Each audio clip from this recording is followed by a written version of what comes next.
on va essayer d'être ludique, de vous donner des éléments très opérationnels pour que vous puissiez savoir comment, en tout cas, mettre en conformité au moins votre site internet. Et on va commencer évidemment d'abord par le RGPD Ma vie, mon œuvre, avec quelques petits éléments pour savoir un peu ce que c'est que le RGPD, puisque dans le RGPD, on n'a pas que le site internet, même si c'est une partie très visible. Et après, on parlera des points clés, hein, comme vous le voyez dans le résumé, points clés pour mettre en conformité son site internet. Après, on parlera de quelques autres éléments, comme des outils, des prestataires à les connaître, etc. Et on finira par un volet de questions-réponses où je tenterai de répondre à vos questions.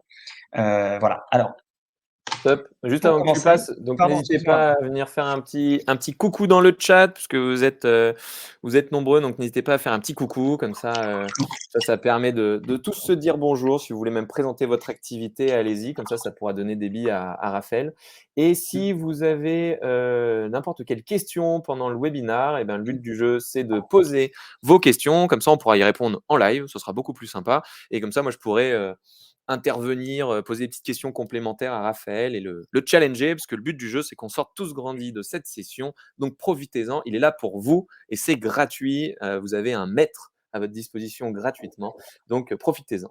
Allez, vas-y, à toi, Tout à Raphaël. fait. Et tu as entièrement raison, hein, faut qu'il y ait d'interaction, n'hésitez pas. C'est ça qui est beaucoup plus sympa, hein, donc effectivement, n'hésitez pas à poser de questions et il faut bien que je sois challengé, hein, sinon c'est le but du jeu. Sinon, c'est pas drôle. Alors, Si tu dis des conneries, il faut le dire, hein. exactement. Alors, donc, je vais commencer par me présenter. Donc, Julien disait maître, alors il est gentil parce que je ne le suis plus. Maintenant, j'ai été effectivement avocat pendant plusieurs années dans une ancienne vie. J'étais en gros le numéro 2 d'un gros cabinet, enfin d'un département IT et RGPD d'un gros cabinet parisien. Et j'ai quitté mes fonctions pour co-créer cette structure qui est DPO il y a 1 an et demi. Voilà, devenir gérant et pouvoir être vraiment face aux clients, développer aussi le projet client et proposer ma propre manière de traiter le RGPD. Donc là, écoutez, vous voyez, je suis un ancien avocat, j'ai 36 ans, j'aime beaucoup 24 heures chrono, même si j'ai pas fini. Euh, et, euh, et donc voilà, maintenant je suis gérant d'une structure de 13 personnes. Et je vous parlerai, hein, Julien, je parle un peu de DPO ou je parle plus tard? Ouais, rapidos, mais tu en parleras aussi plus tard. Mais sinon, et n'hésitez pas à ajouter Raphaël sur LinkedIn pour ceux qui ne sont pas déjà en contact avec lui. Comme ça, il pourra répondre à toutes vos questions en lien avec le webinaire. Si vous nous regardez en live là ou en replay, ajoutez-le bien. Vous pouvez m'ajouter aussi, moi, Julien de Romo, pour poser toutes vos questions en lien avec ce webinaire ou d'autres, ou toutes questions en lien avec le web marketing. Et ouais, Tout à vas-y, fait. présente rapidement DPO et puis on en reparlera à la fin s'il y a des questions. Ça roule. Alors, DPO, écoutez, on est DPO externalisé. Je sais pas, nous, on a à peu près 200, entre 160 et 200 clients aujourd'hui, dont alors Pilotine, Donc pilote. euh, ouais, dont Pilotine exactement, pour que tout soit transparent. Nous avons RATP, nous avons le groupe L'Express, l'Union sociale pour l'habitat, énormément de startups aussi du moment, Live Mentor, Student Pop, etc. Bref, donc voilà voilà à peu près ce qu'on fait. Tu voulais dire quelque chose, Julien? Ouais, juste pour compléter, donc l'intérêt de passer par un DPO externalisé, mais on reviendra sur cette notion après. Mm. Pour une boîte comme nous, c'est voilà, quand on ne veut pas internaliser cette ressource, qu'on n'y connaît rien ou qu'on a la flemme, du coup, c'est pas mal parce que ça permet de faire justement correctement les choses, d'être nickel chrome d'un point de vue de la législation et de pouvoir avancer sereinement sur son business parce que voilà, c'est pas notre cœur de métier. Nous, par exemple, c'est de faire des sites internet et pas de faire ça. Inversement pour Raphaël, c'est de faire DPO et c'est de pas de faire des sites internet. Donc chacun son boulot, quoi. Exactement. Et juste pour rebondir là-dessus, pour que vous compreniez bien ce qui se passe, hein, le mouvement qui est en train de se passer au niveau RGPD, de toute façon, on va en parler un peu avec ce qu'il y a après dans les grands principes finalement. Mais c'est qu'il y a un grand mouvement qui est en train de se passer sur le RGPD. Il y a encore 1 an, on pouvait lire des articles de gens qui disaient le RGPD, ça sert à rien. Je crois que maintenant, il y a plus grand monde qui oserait dire quelque chose comme ça, hein. C'est-à-dire qu'il y a eu vraiment un mouvement de fond là qui est en train de se passer au niveau des structures. Donc on le voit de manière concrète et on en parlera de toute façon lors de la présentation. Mais les choses changent très fortement. Donc en fait, les structures, même de taille petite ou moyenne, maintenant sont challengées. Et aujourd'hui, en fait, on se rend compte auprès de nos clients que ce qu'on gagne, c'était par exemple même des structures effectivement dans le digital, qui avait des outils, etc., qui étaient dans la prospection, enfin peu importe, qui étaient normalement très liés au digital et au traitement des données, qui n'étaient challengées par personne. Et maintenant, en fait, elles sont très vite bloquées dès qu'elles veulent monter en termes de business. Dès qu'il y a une évolution, hop, elles ont de face à eux un DPO dans une grosse boîte, fini. En fait, elles ne peuvent plus vendre. Donc, ce qui fait qu'aujourd'hui, heureusement, donc nous, c'est ça le credo, hein, c'est qu'on permet à tout type de structure, quelle que soit la taille, de pouvoir se mettre en conformité à des prix tout à fait euh, acceptables, simplement et compagnie. Et donc, nous, l'objectif, c'est ça, c'est de permettre, comme l'a dit Julien, que vous ayez quelqu'un qui soit comme si vous aviez un spécialiste RGPD chez vous. Et donc, par exemple, bah, nous, on peut challenger tout type d'autres structures. Voilà, c'est ça le but. Ok. Bon, on reparlera de ta structure après, Ouais, parce que là, le but, c'est d'apporter plein d'informations tout cool. à fait. Mais pour finir avec ça, l'avantage, enfin, pourquoi on vous présente ce webinaire, c'est pour que vous ayez tout en main pour le faire de votre côté, la mise en conformité de votre site. Vous allez pouvoir le faire comme des grands. On vous donnera des solutions aussi gratuites, payantes à la fin pour aller beaucoup plus loin. Et nous, on l'a vu comme une grosse opportunité d'aller chercher des plus grands comptes, parce que chez Pilotine, on s'adressait au début aux TPE, après aux PME, maintenant aux plus grosses boîtes. Et honnêtement, c'est un peu comme l'agrément Calliope, comme le ISO 9001, comme tous ces trucs-là. Raphaël se sert un beau godet d'eau, je crois, comme ISO Pardon. 9001 et tout ça. Et ça permet d'avoir un label et d'aller chercher des grosses boîtes qui ont besoin d'être réassurées, d'avoir des réassurances et justement de pouvoir dire, de montrer pas de blanche, non, non, nous, on est clean et du coup, ça vous donne un gros avantage concurrentiel. Donc, le but du jeu, c'est vous aider à avoir cet avantage concurrentiel. Et je te laisse dérouler les grands principes. C'est exactement ça. Alors, justement, dans les grands principes, merci Julien en tout cas, mais dans les grands principes, bah, qu'est-ce qui est important dans le site internet en fait? Typiquement, si on parle site internet, c'est l'information des personnes. Si j'ai peut-être du consentement à recueillir, il faut peut-être l'avoir, il faut peut-être informer sur le consentement. Tout le monde connaît la politique de confidentialité, évidemment, mais encore faut-il qu'elle soit conforme. Je pense que les 90% en ligne, elles sont illégales. Il y a des choses totalement illégales dessus. Faut avoir une politique cookies conforme. Donc ça veut dire politique cookies, il y a le texte, mais il y a aussi la manière dont on l'utilise. Euh, il y a évidemment avoir son mot de cookies. Tout ça, c'est les choses un peu traditionnelles, mais donc en fait, c'est l'information des personnes. C'est ce qui parle en premier aux gens, parce que c'est ce qui se voit le plus. C'est pour ça que le site internet est aussi important. Mais en fait, vous verrez que le site internet, c'est très bien, c'est très important parce que ça fait une vitrine. Mais en fait, c'est pas non plus. Vous avez un beau site internet, vous êtes nickel chrome sur le site internet au RGPD. Si derrière vous êtes nul, ça n'ira pas. Voilà. Mais ça permet quand même déjà d'avoir une belle façade et ça peut quand même déjà vous aider dans beaucoup de situations. Donc, c'est quand même loin d'être anecdotique. Le RGPD, il n'y a pas que ça. Il n'y a pas que l'information des personnes. Il y a le contrôle des prestataires techniques, de vos sous-traitants. Et ça va vous parler parce que quand j'ai un site internet, j'ai un bandeau cookies. Je peux l'avoir interne, mais je peux l'avoir en externe, du Elementor, du Acceptio, du Didomi, etc., etc. Je peux avoir un hébergeur, je peux avoir un serveur CDN, je peux avoir un outil de monitoring, j'ai tous mes outils cookies que j'utilise, du Google Analytics, etc. Bref, je peux avoir du Calendly, je peux avoir plein d'outils. Et bien, ces outils, il faut les contrôler. Et si vous ne les contrôlez pas et qu'il y a un problème chez eux, c'est votre problème. Donc, il faut les contrôler. Mais c'est aussi, il faut contrôler les transferts en dehors de l'Union européenne qu'il peut y avoir, parce que vous en avez qui sont situés aux États-Unis. Pour pouvoir utiliser ces outils, il faut avoir les éléments nécessaires et signer les documents nécessaires et compagnie. Ça, quasiment personne ne le sait. Donc, les trois quarts des gens, je vais vous donner un exemple, Hotjar. Si vous utilisez Hotjar, je suis sûr que vous l'utilisez de manière illicite. Il faut signer des documents avec eux, que vous ne faites pas. Donc contrôler les prestataires techniques, c'est fondamental. Et après, le RGPD et mille autres trucs. L'un des trucs qui fait peur, c'est la durée de conservation. Combien de temps j'ai le droit de garder une donnée, même pour le prospection? Je suis dans mon formulaire de contact, je prends une donnée, euh, un contact d'un prospect, d'un lead. J'ai le droit de le garder combien de temps? J'ai le droit de faire quoi avec lui, etc. Donc il y a tous ces juges-là. Puis après, il y a les registres, les sensibilisations, le produit si vous en avez un, c'est-à-dire la plateforme SaaS que vous devez mettre en conformité, etc. Donc c'est tout un ensemble, le RGPD.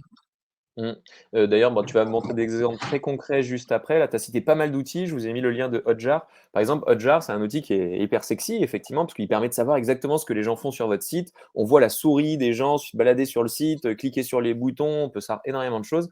Mais effectivement, pour les utiliser de manière légale, il faut aller un petit peu plus loin. Mais il y a plein d'outils vachement chouettes. Et tu as raison, bah, maintenant, après, il faut regarder un petit peu bah, d'où ils viennent. Est-ce que la donnée, en fait, elle est réglo? Parce qu'on pourrait se faire avoir, on pourrait se faire avoir plus tard. Donc, ce qui est bien, c'est de Exactement. savoir là où on s'engouffre, quitte à ce que vous le fassiez de manière illégale. Après, vous faites comme vous voulez, mais au moins, le but du jeu, c'est que vous sachiez ce qui est clean de ce qui est un peu moins clean. Oui, et puis il faut savoir un truc tricky avec le RGPD qui est important à savoir. Pour ceux qui peut-être connaissaient ce qui se passait avant le RGPD, avant on faisait des déclarations auprès de la CNIL. Je faisais une déclaration, j'étais considéré, à partir du moment où j'avais fait une déclaration en ligne, j'étais considéré a priori comme conforme, même si en fait après je faisais n'importe quoi. Aujourd'hui, c'est pas ça. S'il y a un problème, on vient vous voir et on vous dit démontrez-moi que vous faites les choses bien. Donc là, vous devez avoir une sorte de petit dossier qui dit bah regardez, j'ai ça, c'est contraint et machin. Sinon, vous n'êtes pas bon. D'accord. Donc voilà, ça c'est ça qui peut être compliqué avec le RGPD, un peu insidieux. N'hésitez pas s'il y a déjà des questions, n'hésitez pas. Bon, pour le truc d'après, là, ce qui serait bien, c'est que tout le monde aille sur son site, vous ouvriez une petite fenêtre, je pense, à côté, et vous allez checker un peu si vous avez tout bien sur votre site web. Ça peut faire un bon exercice. Ouais, exactement. Pas de, n'ayez pas honte du tout. Posez-moi des questions. On jugera personne. Je vous dis vraiment que nous, on estime que 90% des structures sont pas conformes. Donc en plus, c'est un avantage concurrentiel. Déjà, ça veut dire que n'ayez pas peur si vous l'êtes pas, puisqu'en fait à côté ils sont pas très bons. Et ensuite, ça veut dire que vous avez un avantage concurrentiel si vous le faites. D'accord? Ça, c'est important.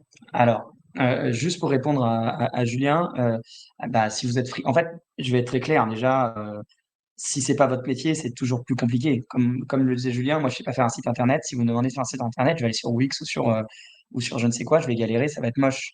Ben, en fait, là, c'est pareil. C'est un métier. En fait, le avocat RGPD, juriste RGPD expert, c'est comme un médecin. Je suis médecin RGPD ou je le suis pas. Et donc, en gros, soit je connais moi, nous, ce qu'on essaie de vous donner, c'est des remèdes faciles, mais ça veut pas dire que derrière, vous n'êtes pas un peu malade. Voilà. Donc, ça, c'est Ouais. ça qui est dangereux avec le RGPD. C'est une question de Julien, du coup. C'est juste énorme quand on est freelance à gérer la partie RGPD. Mais bon, on va dérouler, tu vois, c'est pas si compliqué que ça pour la partie site. Le reste, ça l'est un peu Non, plus, pour la mais partie tu site, ça verras va. les différentes solutions. Allez, c'est parti, Pour vas-y, la je check en partie même site, ça temps, va. nous. Je vais voir si je suis réglé Ouais. aussi. Bah, j'espère. Alors, première chose, on a parlé politique confidentialité, politique cookies et compagnie. Donc, on a parlé de l'information des personnes. C'est ce que tout le monde connaît. Donc, ça, c'est simple. En gros, il faut savoir un premier truc. Il faut que ça apparaisse de manière claire. Il faut que ça soit facile d'accès. C'est-à-dire qu'aujourd'hui, ne mettez pas votre information dans vos CGV, par exemple. Ça, c'est l'erreur typique. C'est-à-dire que une personne lambda aujourd'hui, le standard, c'est qu'il aille sur un site, il a besoin de savoir, il va dans les footers, il regarde s'il y a une politique de confidentialité. Ou alors, imaginons, il faut s'inscrire, il va regarder s'il y a une case à cocher avec j'accepte les politiques de confidentialité. S'il n'y a pas ça, il ne la trouvera pas. Jamais il aura le réflexe d'aller dans les CGV. Ça, c'est un avocat qui va avoir le réflexe de le faire. Donc ça veut dire que vous informez pas bien. Sauf que le RGPD demande de bien informer. Donc déjà, vous n'êtes pas bon. Donc déjà, il faut bien distinguer politique de confidentialité de tout le reste. Si vous avez des cookies, parce que vous n'êtes pas obligé d'en avoir, même si je suis sûr que 95% des gens en ont, si vous en avez, cookies, je vais pas rentrer tout de suite forcément dans les détails très compliqués, mais vous avez, de manière générale, partie du principe que vous avez des cookies certainement stats, et que ces cookies stats, ils nécessitent un consentement. Donc, il faut le bandeau. Donc, Google Analytics, Matomo, tout Hotjar, ça. Bon, bah, nous, on est Amplitude. bon. On a politique de confidentialité, on a cookie, on est pas mal. Bah oui, évidemment. Et ça, c'est fondamental. D'accord? Et si c'est un cookie qui est soumis au consentement, typiquement GA, Google Analytics, vous devez demander, enfin, vous devez imposer, voilà, je recommence. Vous devez permettre à la personne de refuser d'avoir de déposer des cookies. Si c'est pas le cas, vous n'êtes pas conforme. Et il y a même une deuxième chose qu'il faut faire, c'est bien s'assurer que, par exemple, vous demandez vous demandez à ce qu'il y ait des cookies qui soient, enfin, vous demandez le consentement pour le cookies. Si la personne dit non, bah, il faut pas le déposer quand même. Parce qu'il y a certaines personnes qui l'oublient ça. Oui, la majorité des sites, en général, ils mettent le petit bandeau là, et puis en fait, qu'on clique sur accepter ou refuser, ça change strictement rien. Donc normalement, quand on ouvre le truc, il y a, par exemple, je vois sur le site de Pilotis, là, on a mis un petit truc, on peut même accepter, refuser les statistiques, accepter, refuser le marketing. Après, ce qui est bien, c'est que ça se fait avec des plugins gratos et tout, donc faut pas se gêner, il y a pas mal de choses qui fonctionnent bien quand même. Complètement, complètement. Et tu as raison, en parlant d'outils, hein, vu que tu dis il y a Elementor, par exemple, on utilise ça. C'est un plugin WordPress qui fait les bandeaux cookies gratuitement. Ok. Donc c'est très pratique. Alors, ça c'est la première chose. Deuxième point, vous voyez mention légale CGU. Erreur classique, c'est que dans les mentions légales et dans les CGU, vous allez mettre des informations protection des données qui, en fait, vous avez oublié, alors que vous êtes en train d'intégrer une politique de confidentialité, et donc il va y avoir peut-être pas les mêmes informations, elles vont même peut-être être discordantes, donc ça marche pas. Donc en fait, vous supprimez tout ce qui relève de la protection des données dans les CGU, mention légale. Tout ce qui relève de la protection des données, ça doit être dans la politique de confidentialité, cookies. Ok. Ça, c'est un premier point. Il y a un autre point, si jamais dans ceux qui nous ont rejoints, il y a des sous-traitants au sens du RGPD, c'est-à-dire des personnes qui mettent à disposition un outil métier, un outil SaaS pour le compte de clients. Dans ce cas-là, il faut aller encore plus loin. Pourquoi? Parce que vous pouvez être audité par vos clients. En étant sous-traitant, votre client il a l'obligation de vous auditer. Comment on audite au début? Premier truc qu'on fait, on va sur le site et on regarde, pour le coup, les CGV ou CGU. Pourquoi? Parce que dans les CGV ou CGU, donc toi tu l'auras pas Julien parce que tu n'es pas sous-traitant, mais vous avez, voilà, c'est pour ça que si tu cherchais, ne t'inquiète pas, c'est pour ça que tu l'avais pas. Toi tu n'es pas sous-traitant, tu es un prestataire mais pas sous-traitant. Et donc si on est sous-traitant, on doit avoir ce qui s'appelle un Data Processing Agreement ou un accord de protection des données, c'est-à-dire un accord qui régit le traitement des données pour le compte de vos clients et qui est obligatoire. Vous ne pouvez pas y déroger. Et donc ça se met toujours en annexe de CGV, CGU. Donc si vous n'en avez pas et que vous êtes sous-traitant, c'est-à-dire on va dire un spécialiste comme moi, en 10 secondes, il voit que vous n'êtes pas conforme. Et moi, je vais vous donner un exemple de ce qui se passe aujourd'hui. Un client qui me dit, je veux mettre en place, je veux utiliser tel outil. OK, et donc c'est pour ça que le site peut être très important. Pour vous donner un exemple très clair. Un client me dit, je veux mettre en place je veux mettre en place tel traitement, j'ai besoin de tel outil. Est-ce que tu peux vérifier s'il est conforme? OK, je vais sur le site, je regarde, en 10 secondes, je vois pas le truc, je fais OK, il est pas conforme, du moins en apparence. Hop, audit, tout de suite. Et d'ailleurs, ce qui s'est passé récemment, à la suite de l'audit, ça a pas loupé, il était nul. Donc le client, enfin ce prestataire, a perdu un énorme client. Terminé, bonsoir. Ok. Voilà. Tiens, petite Terminé, question bonsoir. sur ces trucs, la Ah, mention légale, politique de confidentialité, CGU. En gros, c'est des textes, on va pas se mentir, qui sont très très chiants. Est-ce que on a le droit quand même de faire des titres un peu plus sympatoches, histoire de travailler notre image de marque, en faisant des trucs un peu plus rigolos? Si l'intérieur du contenu est bon, est-ce que le titre, on a le droit de mettre autre chose que juste politique de confidentialité et de mettre un truc un peu plus funky? ouais, c'est une super question parce que c'est juste. C'est-à-dire qu'en fait, il y a des obligations, il y a des informations qui sont obligatoires. On peut pas y déroger. On doit euh, on doit informer sur les durées de conservation, on doit informer sur les finalités des traitements, on doit informer de plein de choses. D'ailleurs, souvent, les politiques, je vais être très clair, même faites par d'autres prestataires, elles sont souvent pas bonnes. Mais ça ne vous empêche pas de donner ces informations, même ces pictogrammes. Vous avez tout à fait le droit de mettre des dessins, si vous voulez. On a tout à fait le droit de faire un truc hyper funky. On n'est pas obligé de On faire fait un ce truc qu'on veut. hyper juridique, pénible. C'est bien, je viens de mettre des petits bateaux, des ancres et tout. J'ai mis Tu peux politique clairement cookie faire des ça. marins plutôt que de mettre juste politique cookie, c'est toujours plus Ouais, sympathique. ouais, tu as tout Ok, à fait le droit de le faire. Aucun problème là-dessus. ok, Euh, voilà. vas-y, je me fais plaisir. Je vois qu'il y a juste une question, Julien, de Clarisse, Yes. Quel type de qui dit cookie ne avec les nécessite cookies. pas de bandeau de recueil de consentement? Les cookies dits nécessaires ou tous les cookies du coup? Ouais, et donc ça, bonne question, et c'est par rapport à ce qu'on disait tout à l'heure. C'est donc tout à l'heure, tu as parlé de Matomo, Julien. Ouais, Et français ben Matomo, cocorico. c'est complètement cocorico, et puis c'est cocorico, tellement cocorico que justement, on n'a pas besoin de consentement préalable. Je m'explique. La question de Clarisse, elle est juste, en fait, il faut savoir, dans les cookies stats, vous avez deux types de cookies. Vous avez les cookies qui nécessitent un consentement, et les cookies qui ne nécessitent pas le consentement, qui ont été exonérés. Les cookies exonérés, globalement, euh, donc, pour être exonéré, il faut respecter un cahier des charges. Ce cahier des charges, le problème, c'est qu'il y a la CNIL a donné une liste de cookies qui respectent un cahier des charges. Vous avez par exemple Atomo. Mais ça ne veut pas dire qu'il n'y a pas d'autres outils qui ne respectent pas le cahier des charges. Parce qu'en fait, ils n'étaient pas dans la fenêtre de tir de la CNIL qui a dit pendant un mois, j'en certifie certains. Et après, bah, les autres, ils ont juste à le démontrer. Par exemple, je vais faire évidemment de la pub pour un client, mais on a un client qui s'appelle Pledzi, qui est une belle boîte de marketing automation que tu connais, Julien, je crois, hein, Ouais, on est c'est client ça, aussi. hein. Voilà, qui est une super boîte. Et ben eux, ils fournissent ils fournissent un outil de formulaire de contact avec et de landing page avec des cookies qui sont complètement exonérés. Ils sont pas dans la liste CNIL, mais ça n'empêche pas que leur cookie est totalement exonéré de consentement. Donc en gros, ce qu'il faut savoir, c'est que il y a, il y a des cookies exonérés et des cookies non exonérés. Le mieux, c'est de faire un mix. C'est-à-dire, vous avez par exemple du Hotjar, du Google Analytics, du Matomo, etc. Donc, certains exonérés, certains pas exonérés. Dans le bandeau cookies, ça ne concerne que les non exonérés, donc ceux pour lesquels il faut le consentement. Si les gens acceptent rien, bah, vous avez quand même des cookies stats avec les non exonérés, avec les exonérés, pardon. Et si les gens acceptent tout, bah, vous avez tout. Voilà. J'espère que j'ai bien répondu à votre question, mais en gros, c'est des cookies stats. Et sachez juste qu'il y a une liste sur la CNIL, mais que malheureusement, elle n'est pas exhaustive. Donc c'est pas là forcément la meilleure piste, même si ça donne des éléments. OK. Allez, vendu. On passe à la suite. Yes.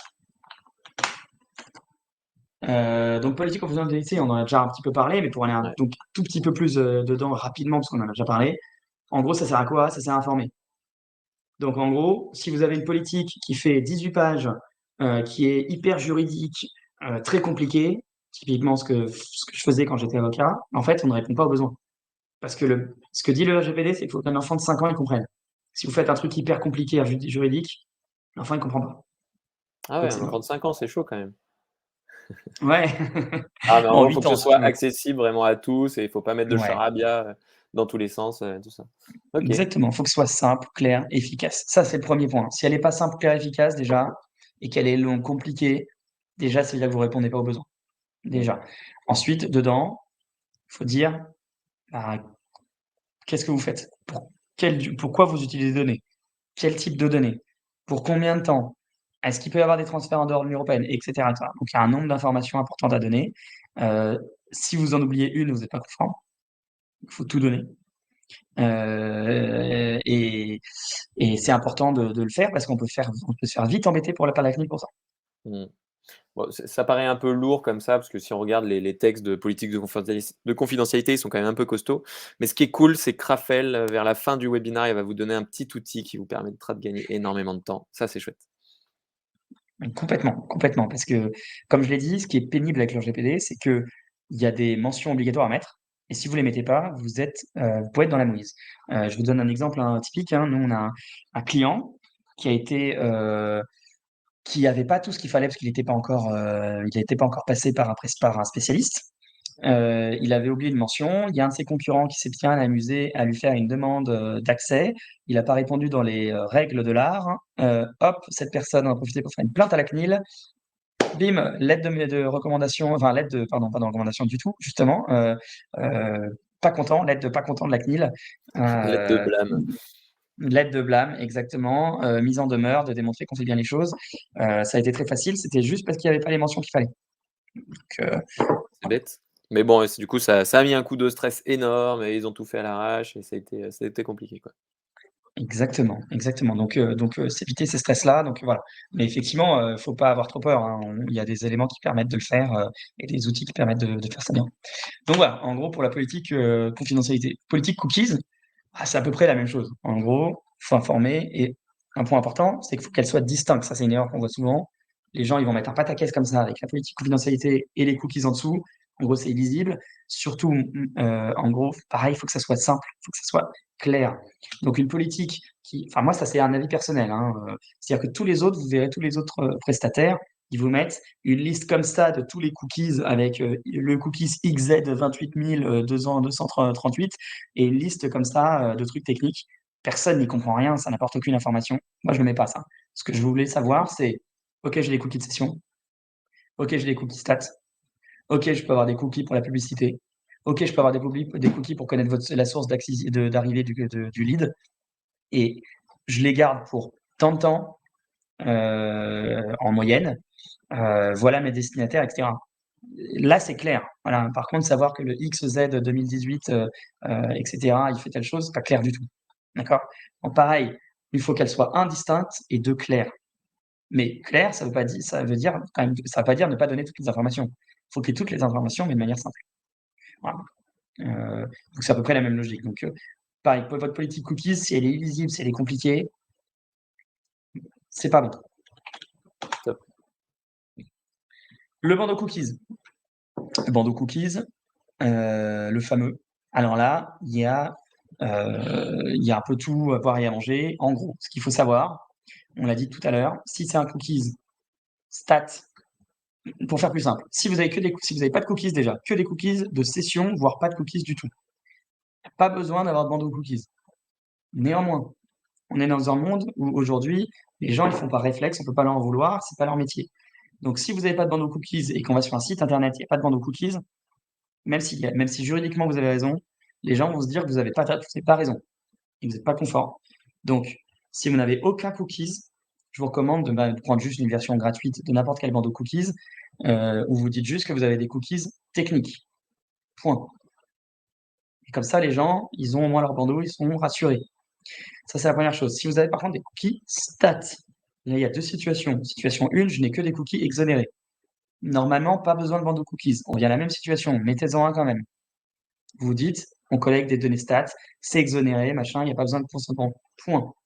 Par contre, si vous avez des cookies stats, là, il faut, et non exonérés, là, il faut bien avoir une mention qui indique qu'il y a des cookies statistiques, à quoi ça sert, et qui renvoie vers la politique de confidentialité, de la politique cookies, pardon. Et surtout qui permet de tout accepter ou de tout refuser. Là, vous avez par exemple un bandeau cookies de cookies exonérés, puisqu'il n'y a pas de tout refuser. On peut que accepter. D'accord? Ah ouais. C'est vrai. Quoi d'autre? Un point, ça c'est un avis personnel qui va pas faire d'amis, mais c'est pas grave. La réalité, ce qu'on constate, c'est que, par exemple, vous avez des cookies, des bandeaux cookies qui ont fait ça de manière intelligente. À l'origine, c'était une très bonne idée à l'origine, c'est de pouvoir, justement, ils font à peu près tout ça, ils vous permettent de choisir. J'arrive sur le site, on va avoir sélectionné le cookie si j'ai pas envie. Par exemple, si je me dis je veux pas tout refuser, je veux en accepter quelques-uns, je vais accepter que celui-ci, celui-ci, celui-ci. La réalité, c'est que personne fait ça. La réalité, c'est que soit j'accepte, soit je refuse. Personne ne va dans le détail en se disant bon, je veux bien me faire avoir un dépôt de Google Analytics, mais par contre, Hotjar, j'ai pas envie. Évidemment, c'est impossible. Là où je veux en venir, c'est qu'en fait, les bandeaux cookies payants, ils proposent ça. Mon avis, c'est que ça sert à rien. Donc autant avoir un bandeau cookies gratuit qui dit juste oui ou non. Ça revient vraiment en fait. Sauf que c'est gratuit. Après, c'est un avis perso. Ok. Non, mais que je n'avais pas avant, hein, que je me fais au fur et à mesure de ce que je vois et des statistiques.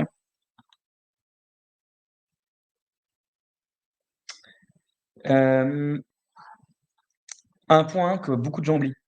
On l'a dit, le site internet, c'est d'abord l'information des personnes. C'est ce qu'ils voient en premier.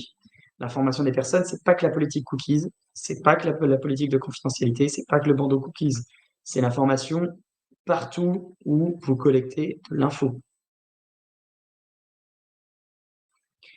Dès lors qu'il y a un formulaire pour la newsletter, dès lors qu'il y a une zone d'inscription pour intégrer, aller sur votre plateforme de connexion et compagnie, il faut une mention qui fait référence à votre politique de confidentialité et qui est accompagnée d'un lien sur lequel vous appuyez et qui vous renvoie vers la politique de confidentialité.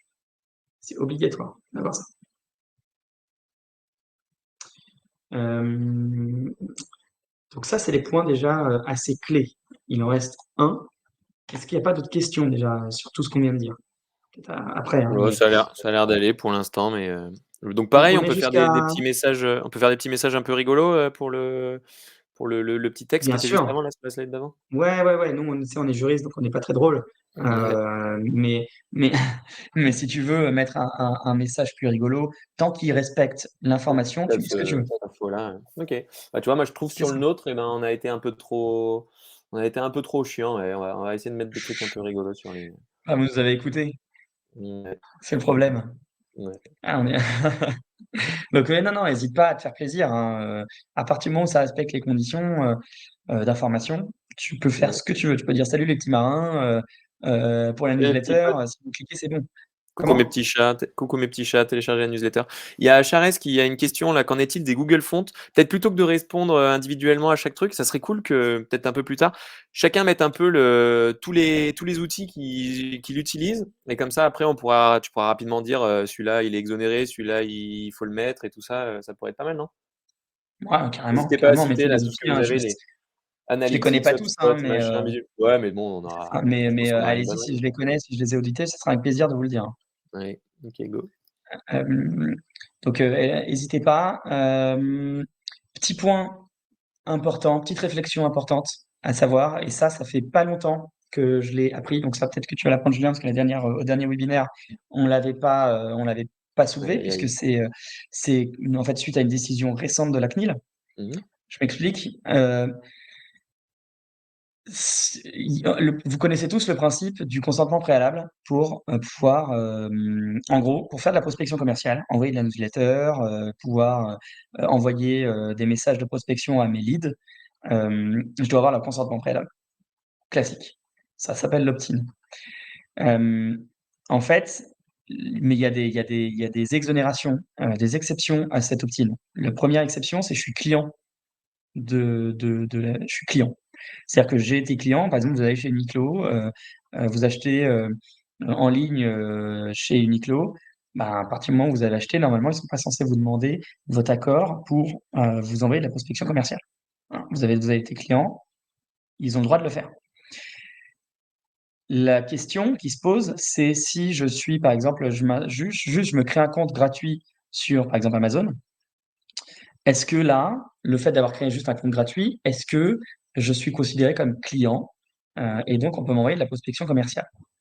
La réponse de la CNIL est non. Voilà, même si par moment c'est un peu particulier parce que, par exemple, je sais pas, imaginons je suis sur Airbnb, je m'inscris à un compte sur Airbnb, oui, c'est gratuit, mais en fait, en m'inscrivant sur Airbnb, je suis bien client d'Airbnb. J'ai même si finalement à la fin j'ai pas réservé, bah, j'ai bien bénéficié d'un service qui me permet, qui m'a permis de savoir qu'il y avait pas de truc qui me convenait. Donc j'ai bien été client, mais bon, la CNIL considère que c'est pas le cas, donc ça marche pas, déjà. Donc ça veut dire que s'il y a juste une inscription à une plateforme, vous n'avez pas le droit de la considérer comme client, la personne, tant qu'elle n'a pas payé. Ça, c'est le premier point. Et donc, qu'est-ce que ça veut dire? Ça veut dire que vous avez deux options. Là, par exemple, vous voyez sur l'équipe, ils mettent une case à cocher, recevoir la newsletter de l'équipe, recevoir les offres de notre partenaire. Pourquoi il faut réfléchir, je dis pas que ce qu'ils font, c'est mauvais, j'en sais rien, c'est à eux de voir leur stratégie commerciale, c'est peut-être par rapport à des statistiques, mais voilà, moi, ce que je vous dis, en tout cas, sur quoi il faut réfléchir. Si je suis déjà client de l'équipe, c'est-à-dire que je me suis abonné à l'équipe, je me suis pas créé un compte, je me suis abonné. Dans ce cas-là, bah, en fait, ils ont le droit de m'envoyer de la prospection commerciale automatiquement, puisque je tombe dans l'exonération. Sauf que s'ils me demandent avant, avec une case à cocher: «Est-ce que vous acceptez de recevoir des choses?» bah, je vais pas cocher. Évidemment que je vais pas cocher, donc je vais pas Personne donner ne mon accord. coche. Personne ne Personne coche. ne coche, donc je vais pas donner mon accord. Donc sauf que si j'ai pas ils m'ont demandé mon avis en amont, j'ai dit non. Donc là, il y a plus d'exception. Là, je t'ai dit non. Donc l'exception, elle tombe. Donc tu as plus le droit de m'envoyer de la prospection, même si j'étais client. Donc tu perds du lead. Ah là là là là. Faut contacter l'équipe, faut leur dire là, ils perdent un nombre de leads incalculable. Bah ouais, non mais c'est vrai. Donc, ça, c'est important, à savoir. Par contre, évidemment, là, vous voyez un exemple, il recevait les offres de nos partenaires. Là, ça veut dire que que peu importe que vous soyez client ou pas, parce que de toute façon, ça sera jamais, comment dire? J'ai un partenaire, c'est Pilotine, par exemple. Il y a un client qui devient client d'EPO, bah, mon partenaire, normalement, j'ai pas le droit de lui envoyer de la prospection j'ai pas le droit de lui envoyer des bases de données de mes leads ou de mes clients comme ça. Là, je suis toujours, pour le coup, obligé de demander l'accord préalable. Un point important, c'est que tout ce que je vous ai dit là, c'est en B2C. En B2B, il y a pas d'opt-in. Donc en B2B, vous avez le droit d'aller en ligne, vous avez le droit d'aller sur Sales Navigator, sur un LinkedIn, de vous dire: «Ah bah tiens, Julien Demeureux, c'est le Pilotine, ça me plaît bien. J'ai envie de le prospecter parce que je pense que mon service peut lui plaire». OK, bah, vous avez le droit de prendre son mail, de le prospecter. Et paf! Ouais, effectivement, ça je le dis toujours à mes petits étudiants aussi, hein, vous pouvez y aller comme des gros bourrins sur les, alors je crois que il faut quand même qu'il y ait un lien entre ce qu'on raconte et le poste de la personne. C'est Si la vrai. personne elle est au jardinage et qu'on lui vend un truc, pour des RH, en général ça marche pas trop, mais si on vend un truc de RH à des gens en RH, là ça le fait, quoi. Exactement, donc prenons le RH, hein, tout à fait, tu as tout à fait raison de préciser ça. Même si je vois rarement des gens qui envoient n'importe qui, mais là, Mmh c'est quand mh, même mmh. une condition, tu as raison, hein. Si on prend l'exemple des RH, ben, j'ai le droit d'envoyer, ma pub pour mon SI RH, par exemple, j'ai le droit de l'envoyer à des DRH et à des DG et à des dirigeants. Les 3 ils sont Mmh. concernés, Ouais. pas de problème. Par contre, je vais peut-être pas l'envoyer au directeur marketing, Non. évidemment. Mais bon, vu que c'est en Heu B2B, ça passe un peu mieux, quoi. Mais ça passe, ouais, ça passe un peu, mais là, tu es dans la limite. Mais Mmh mh. plutôt, disons, je vais pas l'envoyer à un opérationnel, par exemple, un opérationnel qui, je sais pas, imaginons tu as RATP, je vais pas l'envoyer au chauffeur de bus. Non. Voilà. Donc ça, c'est les règles. Donc réfléchissez bien à ce sujet-là, hein, si vous êtes dans cette situation, est-ce que ça vaut pas le coup de supprimer cette case à cocher? Moi, c'est ce que je conseille, ne la mettez pas, parce qu'en fait, personne la coche. Et si vous la cochez, si on je la co et pas le droit de la précocher évidemment, sinon ça serait trop facile. Voilà. Tu voulais dire quelque chose, Julien?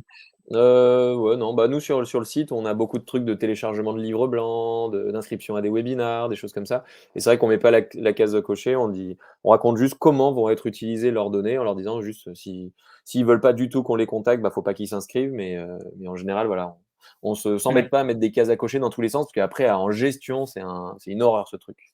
Et puis toi, tu es en B2B, en Et moi plus, je suis en B2B effectivement, donc c'est plus donc tu as fastoche. même pas besoin de le faire. Mais ta Ouais, remarque est très bonne parce qu'en B2B, c'est l'exemple typique de l'erreur à faire. Si en B2B, vous mettez la case à cocher alors que vous avez pas besoin, bah, si vous respectez pas, vous êtes obligé de respecter le refus, de ne pas cocher la case, donc vous c'est perdez ça, du lead. Donc exactement. c'est des petites choses comme ça à savoir qui permettent de ne pas perdre du lead et c'est quand même important. Mmh. Parce qu'il faut quand même faire attention avec la prospection commerciale, pas faire non plus n'importe quoi. On peut se faire un peu, on peut se faire massacrer même quand on respecte les règles. Ça, on sait de quoi on parle, n'est-ce pas, Julien? Mmh. Là, je parle pour nous, hein. On pourra raconter cette anecdote plus tard, même si c'était il y a longtemps. Voilà. Donc ça, c'est les cinq points importants qu'on a identifiés sur un site. Déjà, vous avez ça, vous êtes bien. Sachant qu'évidemment, derrière, après, il y a les prestataires techniques à contrôler. Il y a plusieurs choses. Si vous avez peut-être des fonctionnalités spécifiques sur vos sites, eh ben, il faut normalement s'assurer qu'elles marchent bien et que c'est bien fait. Mais déjà, si vous faites ce qu'on a dit là, ben, vous avez en apparence quelque chose de plutôt nickel. Voilà. Et pour finir et pour faire ma pub là 2 secondes, vous pouvez même avoir des prestataires comme nous, où vous mettez un label RGPD, fait par une structure qui est reconnue. Comme ça, vous avez sur votre site en plus label RGPD, confirmé. Alors, faut en avoir un qui vaut quelque chose. Donc, Mmh. c'est vrai que le petit drapeau Europe, que les gens prennent, ça vaut rien. Il faut que ça vienne d'un prestataire. Mais Mmh. par exemple, il y a aussi des solutions comme ça. Parfait. Et comme ça, si vous faites des bêtises, c'est eux qui se font taper sur les doigts. C'est nickel. Ouais, Passez par eux, mettez le petit drapeau. OK. Alors les outils mais du le mettez coup. pas si vous n'êtes pas client, Non. hein. Alors, sur les outils, d'abord les outils bandeau cookies. Donc j'en ai déjà un petit peu parlé, il y en a plein de très bien. Acceptio, c'est très bien parce que ça marche, ça s'intègre facilement. Ils ont une charte graphique qui est assez fun pour le coup, justement ils ont un délire assez cool, assez fun qui marche bien et qui est quand même, assez reconnu. Donc eux franchement, ils sont bien, surtout qu'ils ont une version gratuite. Ouais. Après, le défaut, c'est que ça monte très vite en termes de prix, très Mmh. très vite. Ça devient vite très cher. Et comme je vous l'ai dit, je commence à me demander si ça vaut vraiment le coup, puisque le jeu choisi que vous voyez ici, en fait, personne ne le fait. Et c'est ça que vous payez. Donc, en fait, un Elementor qui est gratuit, c'est peut-être moins joli, c'est moins sexy, mais en fait, c'est gratuit, quoi. Mmh. Donc, à voir. Après, c'est plutôt une question de ligne éditoriale. Ouais. J'en mets un autre dans le chat qui s'appelle Compliance, qu'on utilise sur tous les sites de nos clients, nous, qui permet de le mettre sur n'importe quel site WordPress, qu'il était fait avec Elementor ou pas, mais qui est pas mal Top. aussi. Mais bon, il y en a Très, plein très là. bien. Je ne connais pas celui-là. On en voit plein. Non, mais ouais, il y en a plein. Donc celui-là, je ne le connaissais pas, il est certainement très bien. Acceptio, c'est bien. Et les autres, on les voit quand même moins. Ils existent, mais on les voit moins. On voit Didomi aussi beaucoup. Voilà. Donc en tout cas, il y a tout ça. Et Elementor qu'on voit beaucoup puisque c'est gratuit. Bon, en gros, choisissez le moins cher et celui qui se met en place le plus facilement parce que de toute façon, il faut juste le mettre, quoi. Exactement. Si vous avez WordPress, Elementor, c'est un plugin, c'est rapide. Prestataire à connaître. Faut Ah, savoir. Ouais, là, on y est, on y est. Faut savoir une chose, c'est que vous avez plein d'outils dans tous les sens RGPD.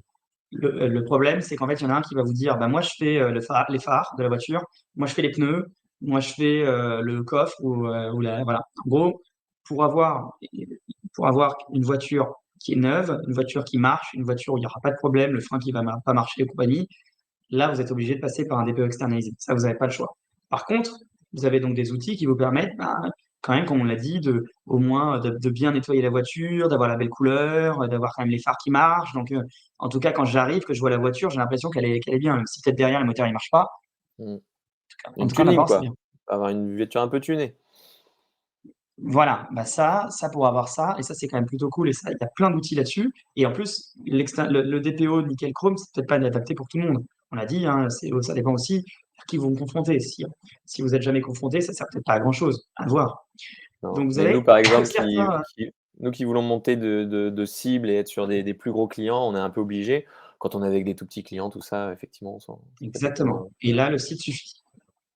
Euh, Même si c'est quand même de moins en moins vrai, hein. Je dis ça à Julien parce qu'on a Mmh. une asso là, par exemple, qui s'est fait embêter, on lui a, on ne bloquait, leur partenaire bloquait les financements qui étaient Ouais. indispensables pour leur survie uniquement à cause de ça, quoi.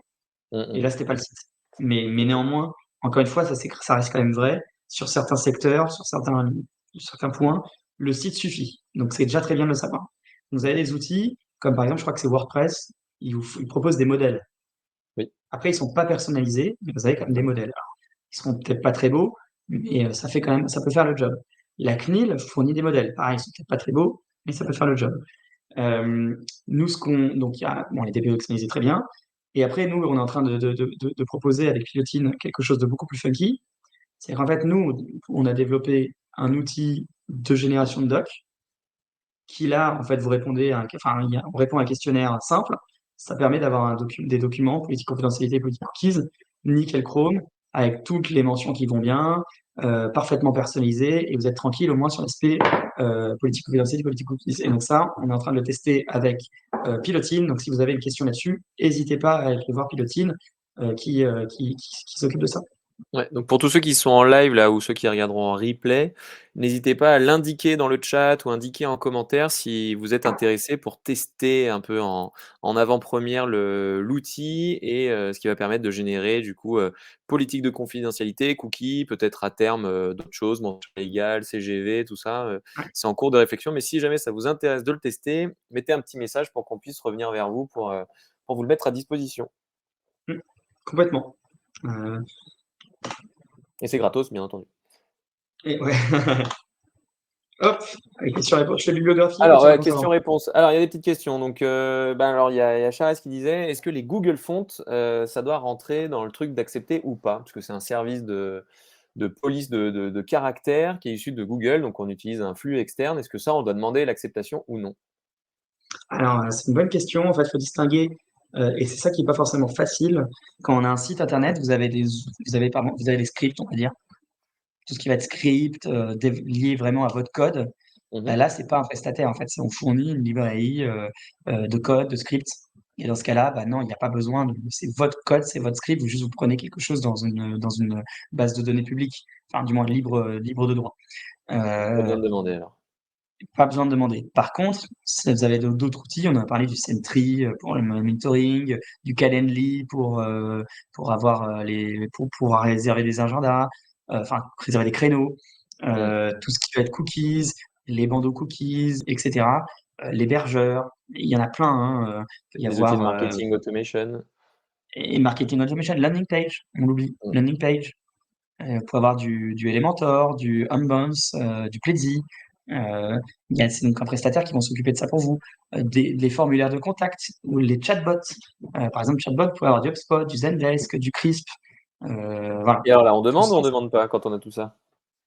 on demande, on demande. Enfin, on On demande. demande tout le temps. On, Enfin, on on leur demande, dit, on demande. attention, En fait, on est en train de vous traquer, quoi. bah, en fait quand tu dis on demande, c'est on demande quoi? Qui demande à quoi? Pour qu'on soit sûr Bah de non, bien mais comprendre. est-ce qu'on l'indique sur le bandeau ou pas, quoi? Ah, ok, c'est pour ça que je voulais te poser la question. Non, pas forcément. Parce que ça dépend s'il y a des cookies, pas cookies. YouTube, tu es obligé de demander, par exemple, cookies. Mhm. Par contre, Alors chatbot, ça peut être au démarrage, ça peut être ce genre de choses, mais je pensais même quand je dis demande, c'est que de toute façon, il faut les contrôler. Mais effectivement, si vous avez de la vidéo, un YouTube, il dépose des cookies. Donc en fait, il faut normalement, ça peut plus s'afficher d'office comme c'était le cas avant. Si vous avez du chatbot, bah, normalement, ça devrait être le cas, mais c'est quand même très très rare. Donc finalement, moi, j'embête pas trop les gens avec ça parce que c'est quand même compliqué. Il y a peu d'outils qui le permettent de le faire, donc c'est quand même bloquant. Même si la réalité, c'est qu'il faudrait le faire. Voilà. En gros, c'est ce genre de choses. Par contre, effectivement, vous avez par exemple votre outil de formulaire, c'est du HubSpot, par exemple. HubSpot, ils vont avoir du HubSpot Analytics. Il n'est pas exonéré. Il faut demander le consentement. Mmh. Bon, en tout cas, si vous avez une liste un peu exhaustive des outils que vous utilisez et que vous souhaitez vérifier, n'hésitez pas à l'envoyer à Raphaël qui se fera un plaisir de vous répondre. Mais nous, je crois qu'on en avait une vingtaine et effectivement, j'ai dit: «Ceux-là, il faut les contacter, ceux-là, c'est bon, machin». Du coup, c'était assez clair et c'est pas mal d'avoir la réponse. Mm, OK, mm. et une question de Laetitia: en B2B dans les newsletters, est-ce que le bouton «Se désinscrire» est obligatoire? Alors, bonne question. La réponse, elle est oui et non. Je m'explique. Euh, sur le site internet, vous n'avez pas besoin d'avoir un bouton se désinscrire à la newsletter. C'est parce que sinon, en plus, ça ferait moche, ça ferait plein de trucs. Par contre, Mmh. ce qu'il faut savoir, c'est que quand vous prenez le consentement préalable, que ce soit pour de la newsletter, que ce soit pour de la prospection commerciale de façon de manière générale, si vous êtes toujours dans les mails et dans les SMS, toujours il faut ce qu'on appelle l'opt-out. Tout à l'heure, on a parlé du consentement, c'est l'opt-in. Toujours, il faut l'opt-out et l'opt-out, c'est se désinscrire. Donc, c'est-à-dire que si vous envoyez une newsletter, il faut qu'en footer de la newsletter, il y ait toujours le bouton se désinscrire et qui marche. Parce qu'il y en a pour lesquels ça marche pas et qui ne le font pas vraiment marcher. Il faut que ce bouton se désinscrire, il marche. C'est-à-dire que ça désinscrit vraiment la personne et il ne reçoit plus de newsletter. Et ça, il faut faire très attention parce que c'est clairement l'un des points clés de facile de délation auprès de la CNIL. Ah bah j'ai reçu une newsletter, je m'étais désinscrit, ça fait 3 fois, bim, je vais auprès de la CNIL, c'est facile, j'en ai pour 2 minutes de faire une plainte. Mmh. Alors ce que tu disais, parce qu'il y en a certains qui ont eu des problèmes, c'est qu'on n'est pas obligé de mettre le bouton désinscrire, mais on peut dire, on peut donner une Oui, méthode pour qu'ils se désinscrivent. Mais honnêtement, mettre le bouton se désinscrire, ça évite pas mal les soucis, les gens qui se plaignent et tout ça, donc ça peut être pas oui, mal oui, de tout à le mettre fait. directement. Ça facilite l'expérience client en tout cas. Quand on veut avoir une bonne C'est expérience ça. client, ça facilite ça. Pour que tout le monde comprenne bien de quoi parle Julien, en fait, nous, on fait de la prospection en B2B, et évidemment, on respecte le RGPD. Et au tout début, enfin, au début, je sais pas, c'était il y a 8 mois, on fait de la prospection, et là, on prospecte quelqu'un qui pense savoir, et qui pense que le bouton se désinscrire est obligatoire. Le bouton se désinscrire n'était pas obligatoire. Ce qui est obligatoire, c'est de permettre de se désinscrire. Donc, par exemple, quand vous recevez Mmh. un texto et que vous recevez, dites répondez stop, bah, Ça ça revient au marche. même. Mmh. Ça marche. Et donc, nous, c'est ce qu'on disait, on disait répondez stop, parce qu'en fait, justement, en termes de pratique, c'était mieux. On faisait une meilleure traçabilité, on était sûr que c'était bien. Donc, en fait, on voulait bien faire les choses, mais comme la personne, pour elle, c'était dans sa tête, si c'est pas bouton d'inscrire, c'est mort. Et bon, on est quand même dans un monde où aujourd'hui, on préfère croire un youtubeur qu'un sachant. Donc, j'avais beau lui expliquer que j'étais quand même spécialiste, il préférait croire qu'il avait plus raison que moi. Et donc, il a commencé à nous faire de la délation auprès d'Internet à mort à l'époque. Donc, ça n'avait pas été Mmh. facile. Heureusement, Julien, d'ailleurs, merci d'ailleurs, qui nous a bien aidés pour pouvoir rebondir Ouais, en mais là, termes en de fait, c'est communication. plus un cas de donc de tout ce que tu racontes depuis le début, il y a la réglementation et il y a aussi après l'expérience client, l'image de marque qui sont un peu en jeu. Donc c'est pour ça que je disais même, voilà, réglementation, c'est je dois avoir un truc qui s'appelle mention légale, image de marque, relation client, je peux faire une mention légale un peu funky, je peux mettre des petits emojis, je vais mettre des bateaux, je vais mettre un truc en lien avec mon image de marque. Pour les newsletters, on est obligé de proposer un moyen de se désinscrire.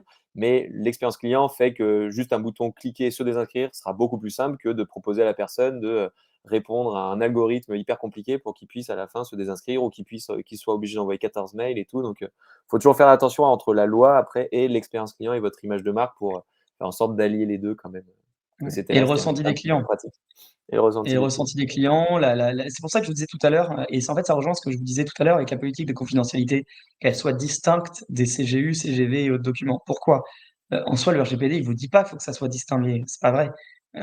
Donc, on pourrait dire ce que je dis est faux. Non, c'est que juste, la- ce que dit le RGPD, il faut que ça soit simple d'accès. Sauf que dans la vision des gens aujourd'hui, bah, pour la politique de confidentialité, elle est scindée, donc ils la trouvent tout de suite. Donc si vous le faites pas, bah, en fait, en termes d'expérience client, en termes de compréhension effectivement du besoin, la personne, elle va se dire: «Il y a pas». Elle va partir du principe qu'il y a pas et donc si elle part du principe qu'il y a pas, elle part du principe que vous êtes pas conforme et là, c'est ce qui nous est arrivé. C'est pour ça que maintenant, on met le bon tous désinscrire, comme ça, c'est plus facile. Mmh. Laissez tomber. Oui, Donc ça voilà. ça met en confiance les prospects, les clients, du coup, c'est Mmh. important. Comme, maintenant, quand vous allez sur un site e-commerce et qu'en haut à gauche, il y a pas le petit cadenas, vous dites: «Oh là là, je vais me faire pirater mes données», alors qu'en soi, ils vont peut-être faire les trucs très bien, mais il manque la petite réassurance, c'est pas ça fait pas clean, quoi, donc ça fait pas sérieux, donc les gens risquent de pas acheter. Donc vaut mieux paraître très, très sérieux aux yeux de vos prospects, de vos visiteurs, de vos clients, vous gagnerez beaucoup de temps derrière. C'est juste. Exactement. Ouais. Tu as eu Est-ce encore qu'il y a quelques d'autres petites questions? slides, non? Ouais, non, il y a bon, s'il y a Ouais, s'il y a des questions, allez-y, sinon il y en avait plus, mais il y a quelques petits slides. De mon côté, juste, une petite bibliographie. Vous avez, un livre, écrit par, plusieurs avocats, dont une que je connais très bien parce que c'est une ancienne collègue, Léa Paravano, donc c'est un très bon livre, très didactique. Ils ont essayé de faire quelque chose de simple. Donc vous avez le lien il s'achète notamment à la Fnac, donc qui est très bien. Vous avez après évidemment, bah, sur notre site, nous on met beaucoup de contenu aussi. Donc vous avez là, on vous a mis un lien pour tout ce qui est justement réglementation, prospection commerciale et tout ce qui va être lien conformité, si vous avez un outil SaaS. Hem, Ça sera, c'est pareil, vous aurez tout ce qu'il faut, pour pouvoir, comprendre comment on met un outil SaaS en conformité RGPD. Donc, voilà, n'hésitez pas aussi à aller sur notre site et à voir, tout le contenu que vous pouvez trouver. Il y a aussi d'autres, webinaires qu'on a fait aussi avec Julien, avec d'autres personnes. Vous y trouverez, je pense quelque chose d'intéressant. vous trouverez tout votre bonheur. J'ai mis les liens dans le chat, n'hésitez pas à les redemander, si vous regardez en replay ou, bah, du coup aussi on va vous envoyer à tous la présentation, donc vous retrouverez tout ça sur la présentation, il y a pas de souci. Une petite Je rebondis question juste une seconde, RGPD. excuse-moi Julien, Ouais, justement sur ce que dit, sur le dernier message qui a été mis. ouais. Je me permets RGPD juste de vu rebondir. comme une contrainte en France, alors qu'il s'agit tout simplement d'un avantage compétitif aujourd'hui. Vas-y. Ouais et ça, c'est je veux juste rebondir parce que c'est très juste. Il faut savoir qu'aujourd'hui, il y a eu un justement une enquête qui a été faite auprès des structures. 92 des boîtes qui sont en conformité remarquent un avantage compétitif très fort et moi, sans prêcher pour ma paroisse, on le voit. On le voit vraiment, par rapport à nos clients.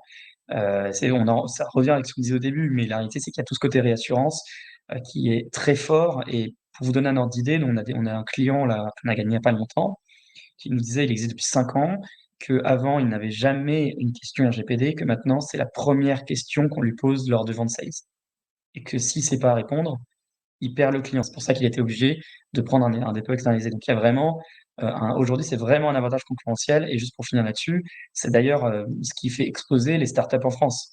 Il y a beaucoup de startups qui arrivent, ils prennent un concept américain, ils le copient, ils le font brander français, conforme RGPD, ils cartonnent.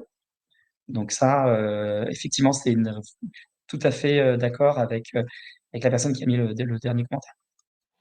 OK, top et ouais, bah, c'est comme un peu il y a les labels là dernièrement aussi, Calliope qui est sorti, c'était l'année dernière là. Super relou à mettre en place quand on est un centre de formation, mais qui au final permet de valider qu'on a un process de qualité, d'avoir le petit label, de pouvoir mettre en place tout ça donc c'est vrai que ça peut paraître être une contrainte, mais une fois qu'on l'a fait, après on se dit: «Oh là là, je suis tellement content de l'avoir, je suis tellement content, ça me permet de trouver les clients, ça me permet de gagner du temps, ça permet de faire ci, ça permet de faire ça, ça permet d'être serein», donc vraiment c'est une bonne chose. D'ailleurs, tous ceux qui souhaitent être, formés ou accompagnés sur la partie RGPD, sachez qu'il y a des formations dédiées, qui peuvent être prises en charge par les OPCO ou par le CPF, donc si vous avez des questions, à votre dispo pour y répondre aussi. Et je te laisse faire la dernière slide et après on sera bon, on va pouvoir vous laisser Oui, pour juste, aller plus loin. si vous voulez une petite demande nous on fait des démos si vous voulez avec notre équipe sales. Si vous avez envie d'en savoir un peu plus sur nous, ce qu'on fait, bah, n'hésitez pas, vous prenez le lien, hop, petite démo, avec notre équipe sales qui vous présente comment nous on marche, comment ça travaille, comment on travaille, comment fonctionne notre outil, parce qu'on a aussi un outil qui nous permet, de fournir un service de qualité. Donc, hésitez pas, si vous avez besoin d'une demande de démo, n'hésitez pas, je crois que mon équipe sales sera ravie de le faire. Hop. Top. On est tout bon. Merci beaucoup, Raphaël, pour toute cette présentation, pour tout ton apport de connaissances et toute ton expertise. Donc, du coup, maintenant, normalement, vous avez tout en main pour faire un site nickel chrome d'un point de vue RGPD. Vous savez aussi vers qui vous tournez si jamais vous avez des questions.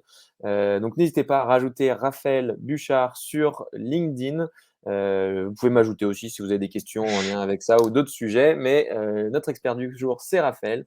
Donc, un grand merci à toi. J'espère que vous avez tous appris plein de trucs. Je vous fais un coucou et puis je vous souhaite une excellente prospection digitale. Merci Raphaël et à une prochaine. Ciao, ciao. Merci à toi. Salut tout le monde. Au revoir.